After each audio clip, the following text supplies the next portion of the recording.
nubwo bimeze gutyo ariko abantu nibakomere ku Mana yabo ibyo kurya bizaboneka. Satani we nta kindi kinahemba akwereka ko aguhaye ibyiza ariko wamara kubye ubuse Kazungu arasetse. Ndeta turi karari abwa ati mu mujyi mfite etage. Iyi modoka ihagaze miliyoni zirenga 30. Ariko kuva namara kubona ubutunzi sindigena rimwe ndyama ngo sinzire. Njyewe nje kwakira imbaraga bansabye mama niwe natanze.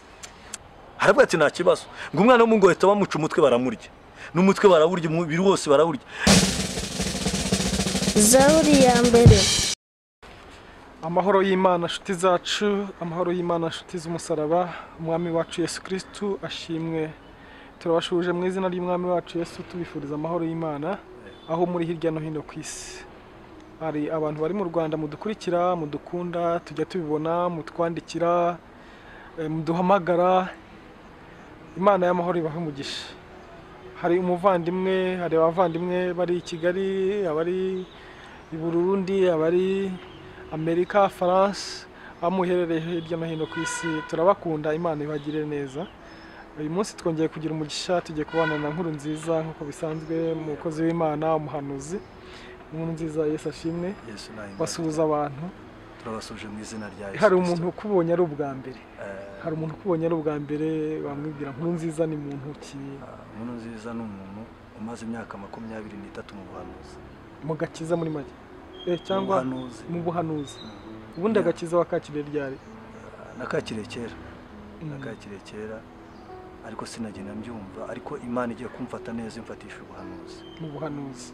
Ko ni ubuhanuzi yamfatishije maze imyaka 23. Ese ubuhanuzi nk'ubu nkubwiye ntimpanurira. Wahita umpanurira cyangwa bigenda bite? Imana y'uburondozi naguhanurira. Ku burondozi nakubwira. Ku burondozi wandondora. Nshobora kukurondora. Kuko Imana y'uburondozi ntago irinda kugutikira. Ariko Imana y'ubuhanuzi mushaka kugira ibihe byo gufashwa mu gasenga. Mwuka w'Imana akaza kuri wowe ukakuzura umwuka wera yishyurirwa rikaza ukabihanura. Ni ukuvuga ngo ubuhanuzi ni Imana ibigena. Ni Imana ibigena. Ikaba yavuga iti ikamanuka, hari abashobora kumva ijwi rikaba ryamanuka, ukumva ijwi ushobora kwerekwa. Ariko se nibyo twarimara. Ntacyo birajyana. Ushobora kubona taburo kumva ngo kajeni gutya nabyo ukabasha kumuhanurira biturutse n'iby'Imana irimo kukwereka biturutse n'ibihemo mufite muri ayo masengesho. Naho kurondorwa byo nigeze ubu narabigabanyije. Twabaga tugenda nkagenda ndondora abantu. Ukibona umuntu ugahita ubwirwa ibivuga ngo njyewe tubonanye gutya natangira kurondora. Uwumva ijwi cyangwa ubireba? Urabibona. Gusa si yerekwa nyine si nkiyerekwa. Ni ukuvuga ngo ubu njyewe nshaka kujya gutya cyangwa nkajya gutya nkumva ijwi rihambwiye ngo mubwire gutya na gutya. Ahita nkubwira ati nk'ubu hari nk'umuntu abwiraga ati uramenye utajya i Kigali mbonye iramodoka uko rimanuka.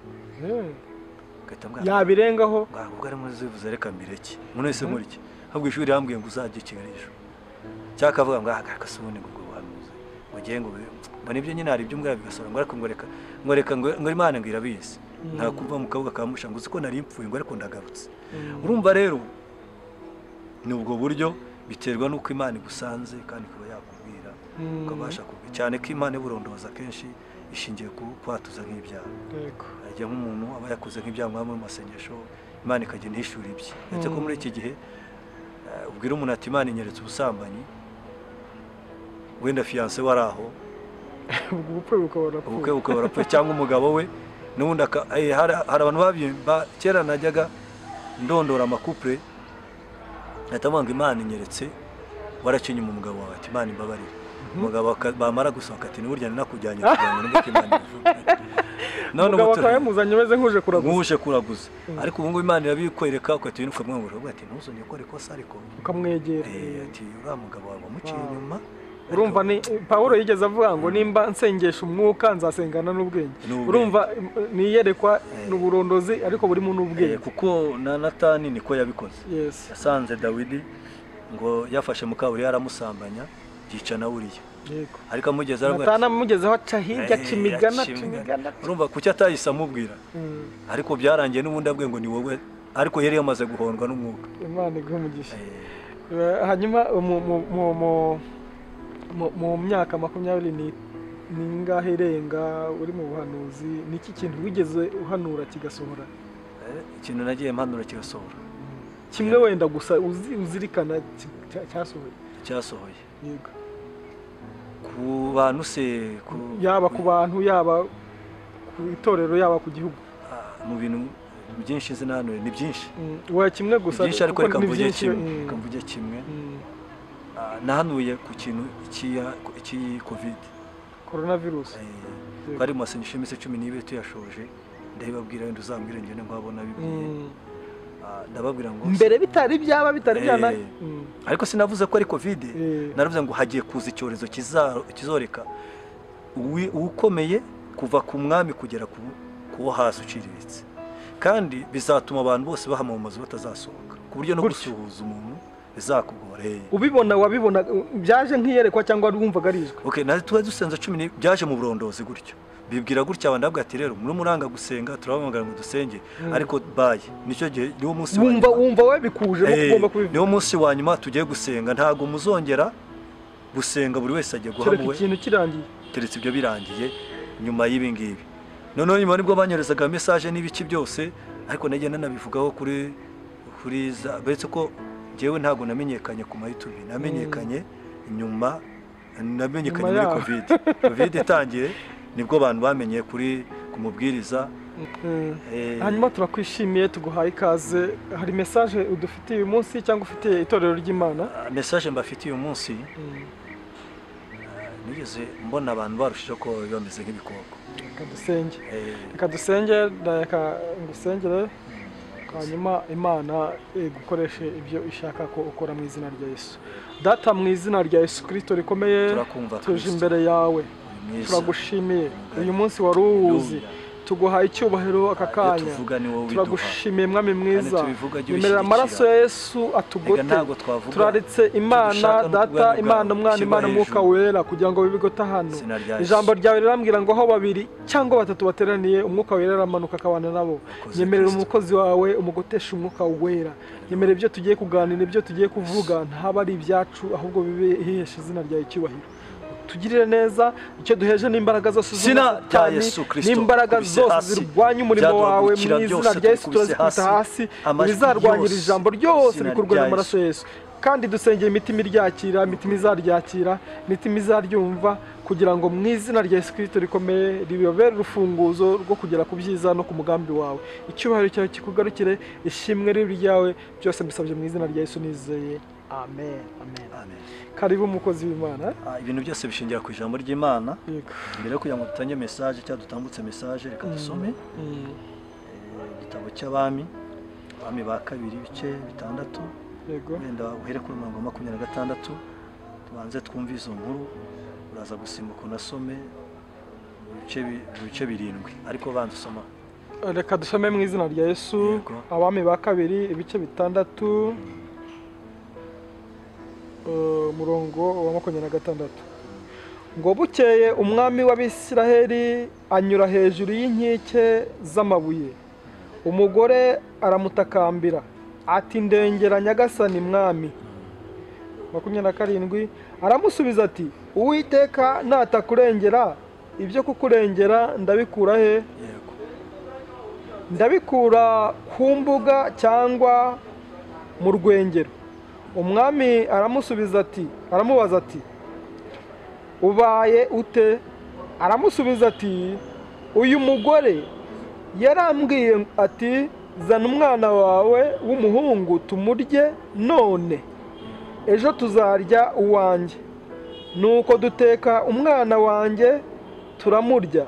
Bukeye bwaho ndamubwira nti zana umwana wawe tumurye, none yamuhishe.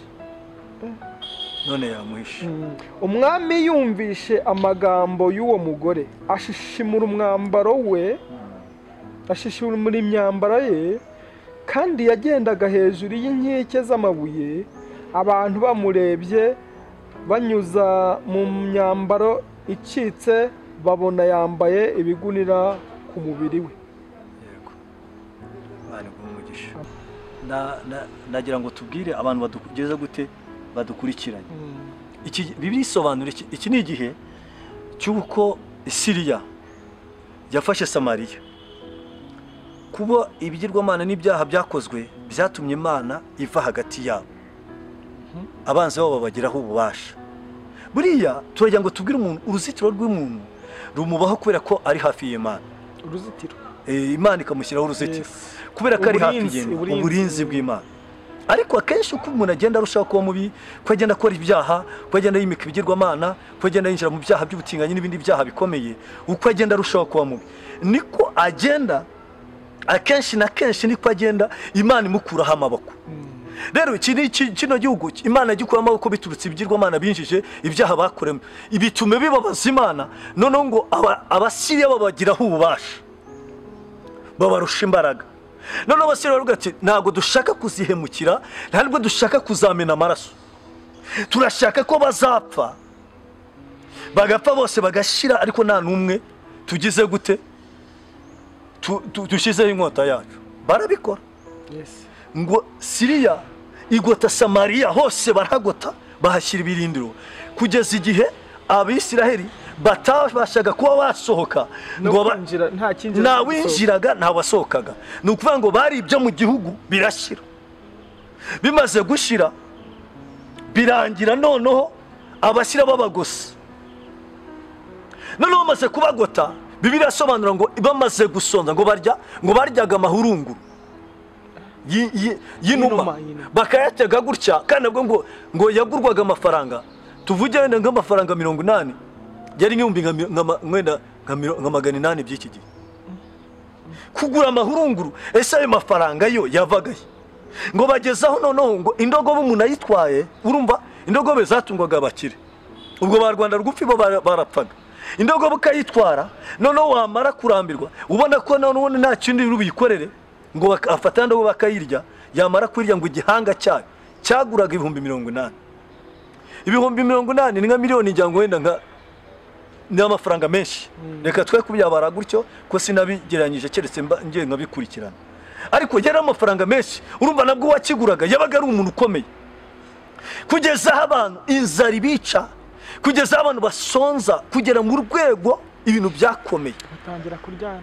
Noneho ngo umugore umwe ngo aza kumureba, ngo aravuga ati ariko ndumva ibi bintu nabyo, dufite abana kandi n'ubundi abana bacu bazapfana natwe, reka dufate umwana wanjye w'umuhungu tumurye, none tumara kumurya nanjye ejo nzazana uwanjye tumurye. Aravuga ati nta kibazo. Ngo umwana w'umuhungu ahita bamuca umutwe baramurya, n'umutwe barawurya, umubiri wose barawurya. Noneho ngo wa mwana bari kuzarya ejo, ngo agira imbaraga, arakina za mabigibigi. Umubyeyi abyutse aramubura, abyutse abona umwana yamaze gutoha ameze neza, kuko yariye wangu, yariye mugenzi we. Noneho ngo arangije ngo agira amarangamutima, ngo aramurenga, bituma ibyo yari yatekereza byikuramo. Umubyeyi ngo azana ngo icyuma n'isafuriya, ati se kwa wundi twamumaze twariye n'uyu nguyu. Undi aravuga ati ntabwo bishoboka, njyewe uyu mwana ntabwo biri bushoboke, ntabwo ndibumurye. Ati uwanjye turamuriye, none wawe kumurya biratunaniye, n'utumye bucya bukira, none wowe ntabwo mbyemera. Ngo noneho ngo ntiyari afite ubushobozi bugera ibwami, agira umugisha yuko umwami yarimo kwibaza abantu be kuntu ngo barambwira ngo 10 barapfuye mwami, 20 barapfuye, 30 barapfuye, ngo birenga umwami. Ngo noneho ngo yambara ibigunira, ariko ni abanza kuhisha imyambaro ye, ngo yambara ibigunira imbere, ngo arangije ashyiraho imyenda inyuma. Ngo ariko ngo uwo mugore arazana amuga ati ngiye mwami, ejo twari umwana wanjye, none uyu munsi turiye, ndabona musango turya uwe yabyanze. Mwami ni gute waruca kugira ngo nawe azanwe tumurye? Ngo umwami aravuga ati noneho byarenze indogobe, birenga amahurunguru, none murimo murarya n'abana. Ngo umwami biramurenga, ngo ashishimura imyenda. Ngo arangije ngo atangira kuvuga ngo mane ibi bintu noneho birimo kuba mu gihugu cyanjye n'ibiki. Noneho mu gihe yabikoraga gutyo, ngo nibwo yamanutse, ngo arangije atuma abagaragu, aravuga ati mugene murebe umukozi w'Imana Elisa ari hano mu bice biri. Ngo Elisa aravuga ati nimwumve ijambo ry'Uwiteka. Uwiteka avuze ngo ejo nk'iki gihe ku irembo ry'Isamariya indego y'ifu y'ingezi, yego, izagurwa shekeri imwe, yego, kandi indengo ebyiri za sayiri nazo zizagurwa shekeri imwe. Imana iguha umugisha.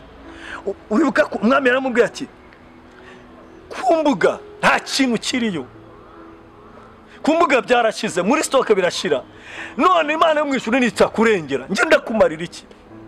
Imana yo mu ijuru nitamanuka ngari ibasha kukurengera, nge ndakumarira iki? byumvikane ko bari bahindukiye mu mitima yabo bose, bibutse ko Imana yo mu ijuru ari ishobora byose. Mwami yo yambaraga igunira akaca bugufa akigaragura, byavugaga ngo ibi byo twakoraga Mana twemeye kumanika amaboko yacu no guhinduka rwose tubabarira. Ariko atari ukwifotoza, kuko Imana ireba mu mitima. Iyo yabaga yageze mu rwego rwo kwambara igunira kandi ari umwami, kandi ni igunira bambaraga akajya mu ivu akivuruguta, byabaga byamaze kurenga abwira Imana. Uribuka ko Inenewe, ni nako byagenze Inenewe. Uribuka ko yambaye igunira akabwira abagenzi ati muze dufate iminsi 7 tutanywa n'amazi ndetse musogeshe. Ariko byahereye mu mitima, nyumve neza. Ni mu mutima. Agahinda katurutse mu mutima ukagaragaza imbere. Niyo mpamvu buriya njya nabwira abantu kuvuga ngo agakiza kari imbere ngo k'inyuma. Agakiza k'imbere turakazi, batweretse agakiza k'inyuma kuvuga ati nyemera nambara ubusa, agakiza kaba imbere. Oya, njya agakiza nzi nako mbona, iby'imbere bizwi n'Imana. Ariko nuvuga ngo niyo mpamvu bazanaga agakiza k'imbere kakava n'inyuma, none yakambara iguna bakabona ko yaciye bugufi. Urumva byabaga byaturutse imbere agahinduka mu mutima akihana, none akanambara n'iguna bose bakamubona, bivuga ngo yaciye bugufi. Rero ngo agakiza k'imbere ak'inyuma bambaye ubusa barimo gukora ibyo bashaka ngo kari imbere, sinjya mbyemera. Noneho Bibiliya tubwira iki? Aravuga ati Imana yo mu ijuru nitamanuka, ndajya se muri stoke, ndajya ku mbuga se, ndajya mu rutoki se, ndajya he, ndakurengeza iki, ndakumarira iki? Ahita agenda ngo mujyane mumbwire Elisa, mumubwire ngo arangije avuga ati tuza, mubwire batatuza. Yabitewe n'agahinda, amubwira amagambo menshi, amubwira amagambo akomeye. Arambwira ati ariko tuza. Elisa yihindukiye abona ko abantu bahindukiye ku Mana.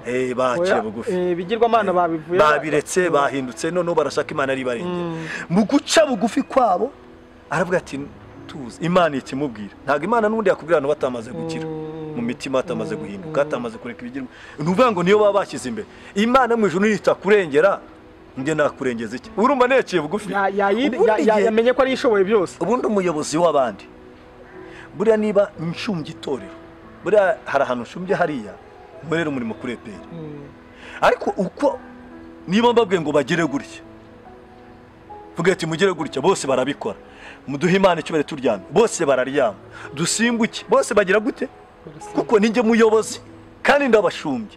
Bivuge ngo rero igihe cyose uyoboye abantu ugakora ibizira, nabo barabikora. Kandi igihe cyose uciye bugufi, ati twese duce bugufi twubararira Imana, abantu bose baca bugufi. Kuko yaciye bugufi n'igihugu cyose, abayobozi bose baca bugufi. Imana ikintu bikeneye kugira ngo ikize igihugu, kandi igihugu ni umuryango, ni umuntu ku giti cye, kugira ngo ikize nuko nabi bishaka ko bahinduka ngo babone ko Imana iri hejuru, ibiciro bimanure, n'ibiswari yazamutse imanure, ibintu byose igenda imanure. Nibwo rero Isa ari mu mwuka w'Imana aravuga ati rero kubwo guca bugufi bwanyu Imana igumugisha, kubwo guca bugufi ejo imiceri igiye kumanuka, amasuka aramanuka, byose bizaboneka kandi muzarya. Atangira kubimuhanurira. Ariko umugaragu cyangwa wegamiraga umwana avuga ati ariko Elisa ibintu mwa kuvuga ejo byo kurya, none se tuzeza ibishimbo ejo, tuzeza Imana izafungura amarembo y'ijuru naho yafunguka. We yaravuze ngo naho yafunguka ntago byashoboka. Ese imyaka izahita yera ejo? Aravuga ngo reka uzabirebesha amaso ariko ntuzabirya. Hano rero, hano ababembe bari abantu batazwi. Ababembe babaga ari ahantu, urabizi ko umubembe yabaga yaratenzwe. Hari abantu buri Imana ikoresha abanyantege kugira ngo ikoze isoni abanyembaraga, ngo ikoresha ababembe. Iyo usomye hano ku handi hatubwiye ngo iki ku murongo wa kangahe wa 5, umurongo wa 5, ngo mukabwibwi barahaguruka bajya mu rugerero rw'Abisiraheli, bo barahaguruka baba bembe. Bageze aho urugerero rw'Abasiriya barangije bageraho rero urugero basanga nta muntu uhari, kuko Uwiteka yari yumvishije ingabo z'Abasiriya ikiriri cy'amagare n'icy'amafarashi n'ingabo nyinshi. Bituma bavuga bati yemwe umwami w'Abisiraheli yaguriye abami b'Abaheti n'abami ba Egiputa ngo badutere. Bahera ko barahaguruka. Nimugoroba hari mu kabwibwi, bata amahema yabo n'amafarashi yabo n'indogobe zabo, uko urugerero rwakabaye barahunga ngo badashira, barahunga ngo batagira bate badashira. Imana iguha umugisha. Nuko aba babembe bageze aho urugerero rutangirira, binjira mu ihema rimwe, bararya baranywa, batangira kurya no kunywa, bakuramo ifeza n'izahabu n'imyambaro, baragenda barabihisha. Baragaruka binjira mu rindi hema, bakuramo ibindi, baragenda barabihisha. Hanyuma baravuga bati ibyo tugira ibi si byiza, kuko uyu munsi ari umunsi w'inkuru nziza, tukicecekera. Niturindira ko bucya tuzagibwaho n'urubanza. Nuko nimuze tugende tubwire abo mu rugo rw'umwami. Nuko baragenda, bageze mu murwa bahamagara umurinzi w'irembo, baramubwira bati twageze mu rurembo rw'Abasiriya, mu rugerero rw'Abasiriya, nuko dusanga nta muntu ururimo. Yesu wenda guhe n'umugisha. Amen. Iyo ni inkuru yagezeyo, twavuze ngo amen. Turaza gusoreza kuri 17 aho ngaho, twavuze ngo amen. Muri iyi minsi ubona ko ibintu bisa nkaho abantu nta muntu wishimye, ubona ko abantu bababaye, kugeza naho abantu bafata ingingo z'abantu bakazifata bakazikura mu bice by'abantu kujya bazigurisha, kubera ubugome abantu bwamaze kuzamuka. Satani yabibyemo abantu ubugome, akavuga ngo njya kugira ngo nsonza, kugira ngo inzarindye, ariko nzemera. Umuntu aratanga umwana, undi agatamba, unuza akamutamba ikuzimu kugira ngo abone amafaranga, undi agatamba nyina, undi akagira gutya.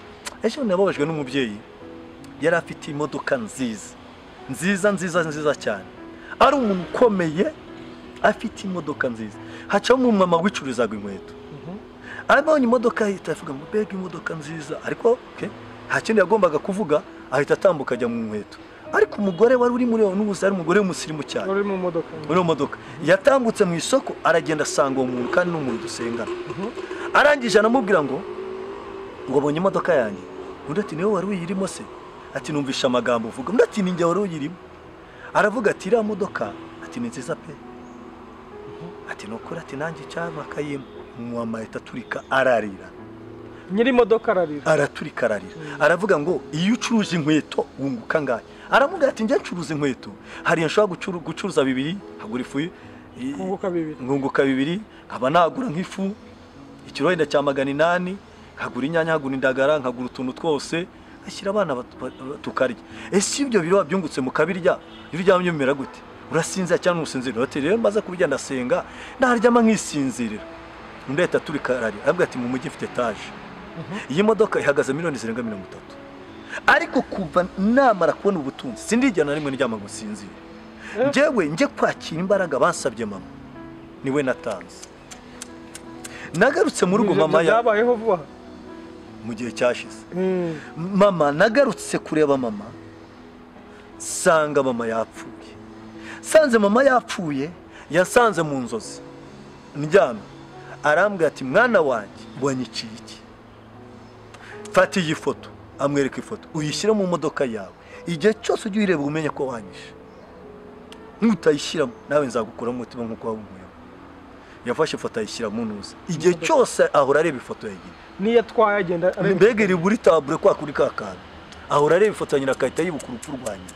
Aravuga ati kuva uyu munsi rero n'uyu munsi sindya singwa nta mahoro, sindyama ngo sinzire, nifuje no kuva muri ibi byarananiye.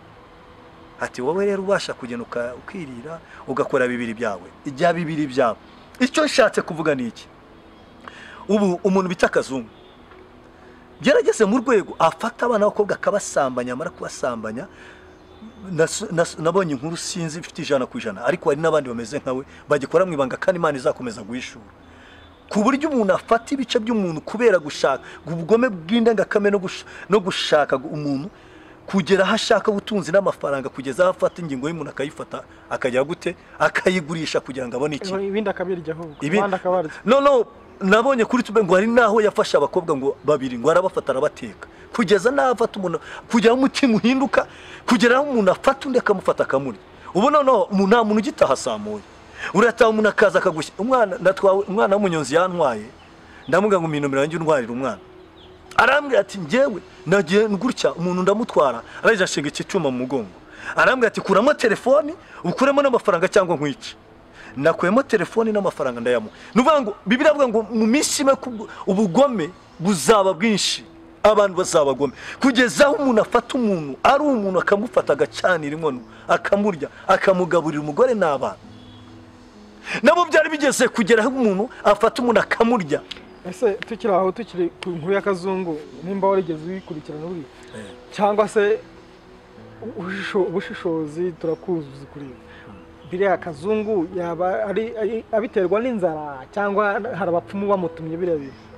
No kuvuga ngo rero niyo wajya mu bapfumu nabyo ni inzara, kuko iyo uvuga ngo urashaka nk'ubu ngubu nzi umuntu wafashe umwana akana gatoya, bamaze umwana ati ngewe nagiye gusaba umuti w'ishaba, baramwe kugira ngo ubone amafaranga ugende ufata akana kawe gatoya k'amezi 9 ugasambanye nukarangirizamo, numara kwarangirizamo noneho ufate bya bintu byakubisige, numara kugira ubundi nurangiza uzajya ubona amafaranga.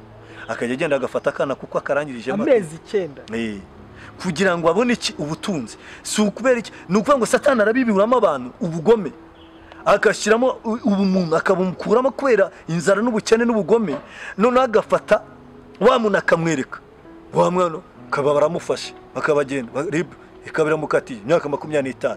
Satani we nta kindi kinahemba akwereka akaguhaye ibyiza, ariko wamara kubye ubuse kazungu arasetsa bamucuna ati jya hano none ari naho numvise ngo arashaka kumushyiriwe ngajya bura navyo. Abantu navuga ati nibibeshya bakamurekura abantu n'amatwi bazayarya. Urumva Satani akwereka ikintu yangiza akakuvaho. Nukuvuga ngo rero muri iki gihe Satani yaragurutse cyane, ashyiramo abantu urwango, abereka ko abantu bashonje. Ikiro cy'ubufu cyageze kuri aya ku gihumbi, ikiro cy'umuceri cyageze kuri aya 1500, ikiro cy'ibirayi aho usanga kinigi igeze ku bihumbi 2. Siko wambwiraga aho ugeze ikiro cy'inyama kigura 5 ibiroti, aho bigeze none se ugira ngo umuntu nta muntu ari kirinyama, gukora ku munwa bikaba bigiye kuba ikibazo, gukora ku munwa biba ikibazo. Rero niyo mpamvu abantu barimo guhaguruka, nta muntu ukiryama, abantu barara ninjoro, barara bateza abandi babica, babutera icyuma ngamo yajye kwa akamutera icyuma yamara kujya akamusangamo nawe nta n'ibihumbi 2 afite kubera iki bugome bwinshi. Rero bari bageze igihe umuntu afata umuntu akamurya, bari bageze igihe umuntu afata undi akamwica, bari bageze nuko Bibiliya idasobanura, burya bira n'igisobanura byose. No hari n'abandi buri abari abandi, hari abayisha abandi, akaza agasanga ufitira cy'umuceri akabara kwisha kugira ngo akigukureho. Bigeze mu gihe umuntu usanga ufite umuceri akakwica wa muceri akabutwara. Bigeze mu gihe cyaho umuntu arimo kureba undi yakamwa bari inshuti abavandimwe yamuguza amafaranga yazaza kuyamwaka akamwica, cyangwa yakeka ko ashaka kumwishyuza akamwica kugira ngo ideni risigarane, kugira ngo ideni ugeze igihe aho umuntu mukorana kugira ngo ibintu biseramo nyine akaba yagufungisha cyaka kwica. Urumva tugeze mu bihe bimeze nk'iki gihe cy'Isamariya yuko yari yagoswe n'abasiya bavuga ngo bapfe, ariko harimo umuhanuzi aravuga ati ejo kwiremo ibyo kurya bizaboneka. Nubwo bimeze gutyo ariko abantu nibakomere ku Mana yabo ibyo kurya bizaboneka. Somo 18. Kuko uwo muntu w'Imana yari abwiye umwami ati ejo nk'iki gihe irembo ry'Isamariya indengo 2 za sayiri zizagurwa shekeri 1 n'indego y'ifu y'ingezi zizagurwa shekeri 1. Imana iguha umugisha. Haleluya. Amen. Yaramubwiye ngo uzabirebesha amaso ariko ntago uzagira gute, ntago uzabirya. None ahangaha niwe ngo yatangiye gushyiraho abantu, ngo atangiye gushyiraho ngo abantu ngo mwese muhagare hariya, umwami ko ari we yegamiraga niwe yashyize imbere, ariko ko yari yahanura avuga ngo uzabirebesha amaso ariko ntago uzabirya. Ngo bose baramukanagira apfa abandi bajya kuzana ibi, aravuga turinda dushyira hano Imana kari itugaburiye, ni wowe tugaburiye. Ndagira ngo mbwire umuntu wese udukurikira, nukuri umuntu utarigeze ajya muri bigirwamana, utarigeze yiyandurisha, nubwo ibintu bizamuka, nubwo Satani bizamura, nubwo byakomeye, ariko abantu b'Imana bazarya. Haleluya. Imana bavuga ngo ngiye kugaburira abantu banjye, ngiye kwambika abantu banjye, ngiye kubakira abantu banjye, ngiye guhaka. Ntago Imana, ntago Yesu azaza abantu b'Imana bababaye, ntago bazaza Satani abashunga uko ashaka. Cyo cyageze kuri 2, cyageze kuri 3, byageze Imana iza wenda kigure 5 umuntu w'Imana azarya. Biravuga ngo umukeno cy'Imana azabeshwa no kwiza. Haleluya. Ariko nasubira inyuma ntago Imana izamwishimira. Aravuga ngo acyasigaye igihe gito kandi uzaza ntazagira gute, ntazatinda. Imana izakomera les chances qui donne, izagaburira umuntu wayo. Muri iki gihe turimo kwinjiramo umuntu ufite nzayimana, nzakugaburira, nzakwambika, nzakurinda, nzaguhagaraho, nzagendana nawe, nzaguha umugisha. Umuntu ufite nzayimana, Imana izamura. Nashaka Satani ahaguruke, Eliminati ahaguruke, Satani bahaguruke, abapfumu bahaguruke, abagome bahaguruke, ibintu byose bihaguruke, ibyo kurya bizamura uko bashaka, babiyobora uko bashaka, babyatereka tubizamura, abantu bicwe n'inzara basonze. Ubundi Satani cyabereho nuko abantu beterana ibyuma, nuko abantu bicana, nuko umuntu amuteka mu nkono, nuko akamugaburira, nuko bakuramo izo ngingo z'abantu. Nibyo Satani ashaka. Ariko n'Imana iramanutse, ntabwo izakomeza ko Satani azakomeza kwigaruza isi, asonjesha abantu, yicisha abantu inzara, ahemukira abantu, ateza umwiryane, ateza kwicana, ateza kuryana. Ntabwo Imana izakomeza kubirebera, igiye kwimanukira. Nabonaga abantu b'Imana ibambitse umwenda.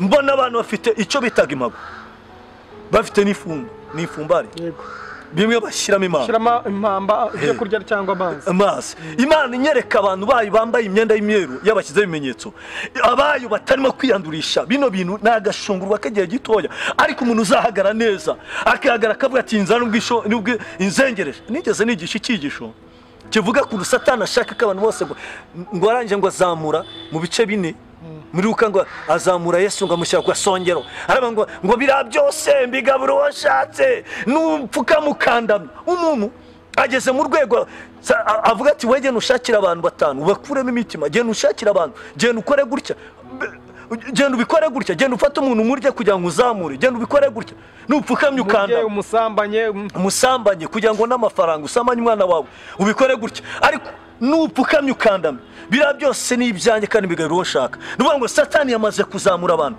abateza inzara, abateza ubukene, abashyira hasi, abasenga yinjira mu rusengero avuga ati nundamye gusa ugakora bino, bira byose ndabiguha, wowe genda ubikore gutya. Ariko umuntu wese uzihangana agiye kubona intsinzi y'Imana. Hari intsinzi y'Imana imanutse.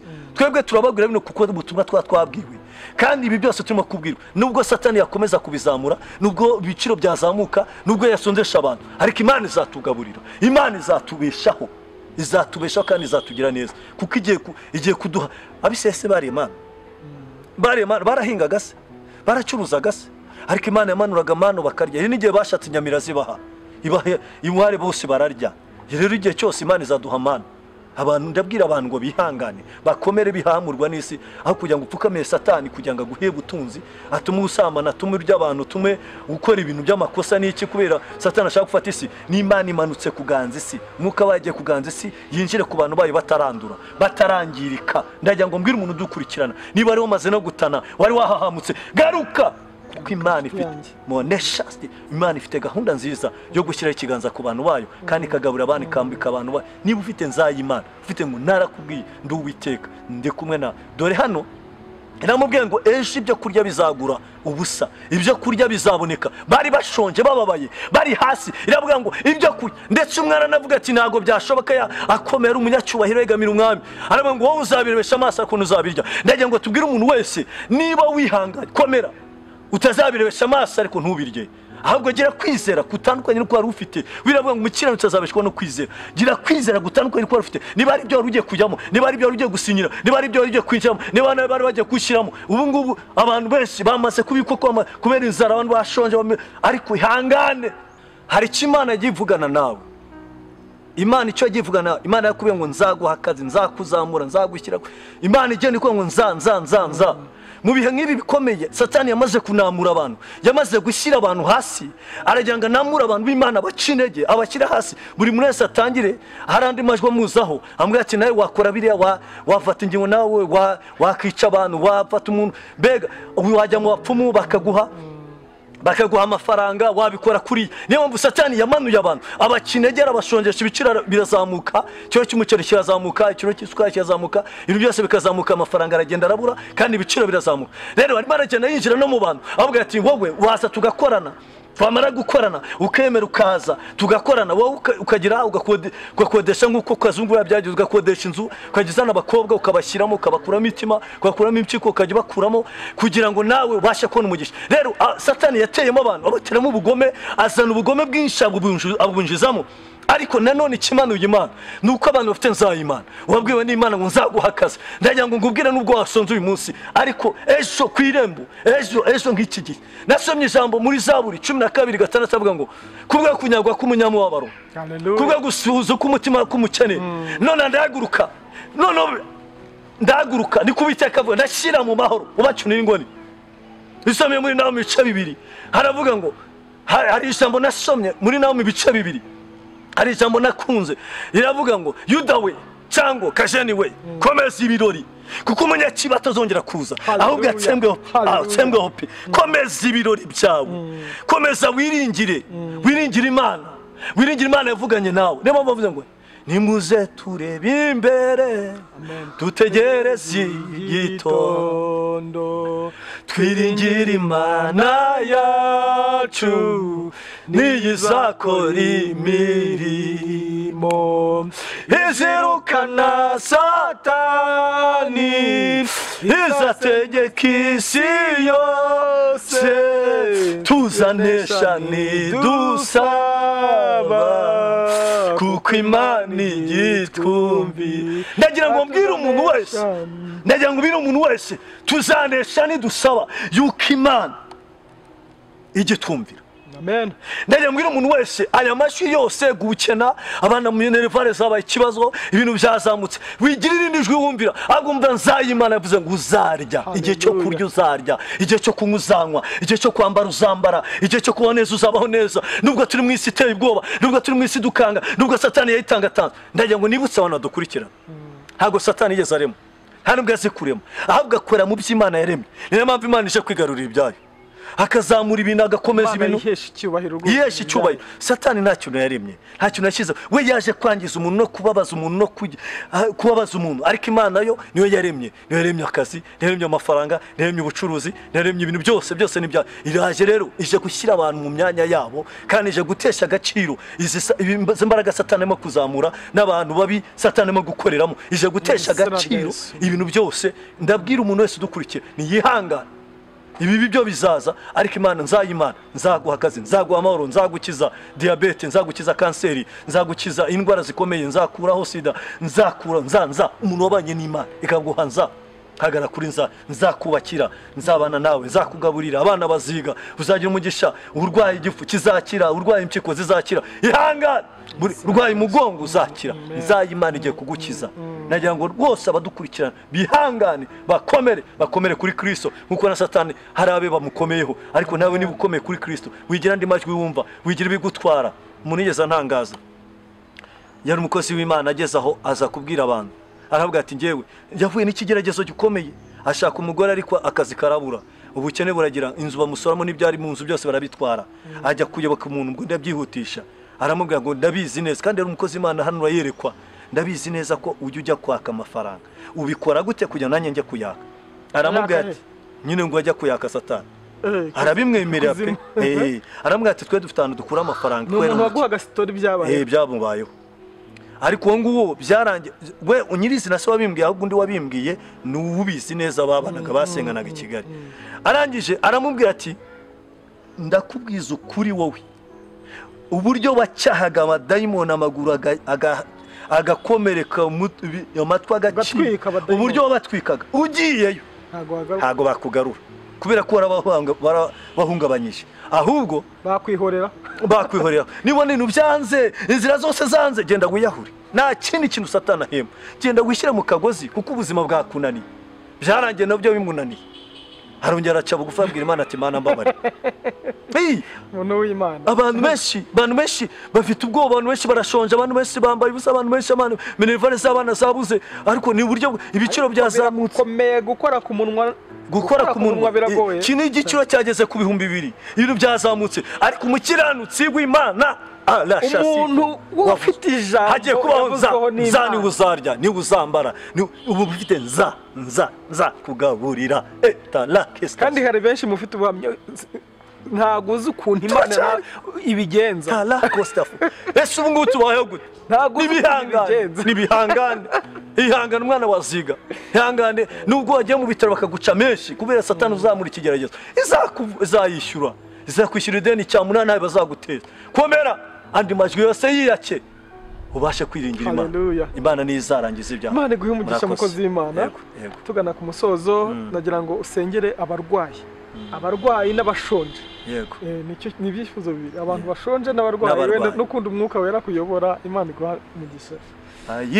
Imana y'ukuri komeza kunyobora, urancishe mu nzira yo gukora ibyo ushaka.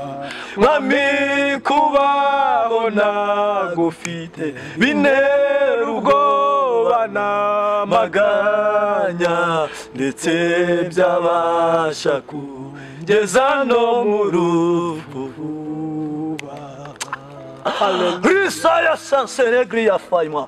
Mana mu izina ry'umwana wa Yesu Kristo, turasengera abantu batandukanye. Hari abantu barwaye indwara zituruka ku badayimoni, usanga abantu barabateje za kanseri, za diabete, indwara zikomeye, barabateje amadeni, barabateje ubushomeri, abana batari ku mashuri, batarimo kwiga, abaji bakayumba, satana akabangura, akabacinege, akabihebesha. Ariko uri Imana yavuganye n'aba bantu ko ari wowe uzabasubiza ku mashuri, wowe uzabagaburira, ari wowe uzabambika, uzishyura amadeni, ari wowe uzakiza indwara zitandukanye. Kiza indwara zitandukanye abantu bakire, indwara zitandukanye abantu bakire. Kiza indwara zitandukanye, abarwaye za kanseri, abarwaye diabete, abarwaye indwara zikomeye, abashonje, abadafite akazi, abadafite aho baba, abantu bameze nabi, bose batabare kuko uri Imana ngo ubasha gutabara abageragezwa bose.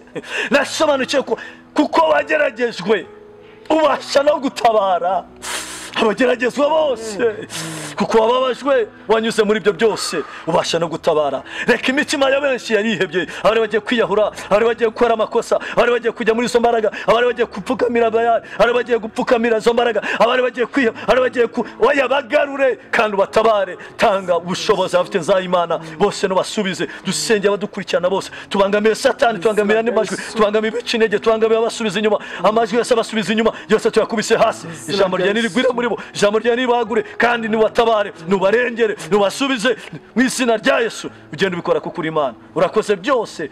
Kandi ivuga butumwa cyangwa ijambo ryawe nikomeze rigira imbaraga, benshi zizamure benshi. Dusenge abagenda duha ibyifuzo, abarwayi bari hanze no mu Rwanda, abafite ibibazo, mu izina rya Yesu ugenda ukiza indwara zabo hanze nabo mu Rwanda, ugenda usubiza amade, ugenda utanga akazi mu bakobwa bacu, ubakore ubukwe n'abasore, kandi ubake ingo zari zisenyutse, gusubiza abantu, tabara abantu. Urakoze kandi dusengeye Zaburi ya mbere, komeza uyiha imbaraga, yishyigikire, yaba mu buryo bw'iterambere ry'ibikoresho, ni wowe wenyine ufite aho wanyura ukabikora, yaba mu buryo bw'iterambere, yaba mu buryo bwo kwagura ivuga butumwa, byose biri mu kiganza cyawe. Kora umurimo wawe. Urakoze kuko udushyigikiye kandi uje kubikora neza mu izina ryawe Yesu Kristo.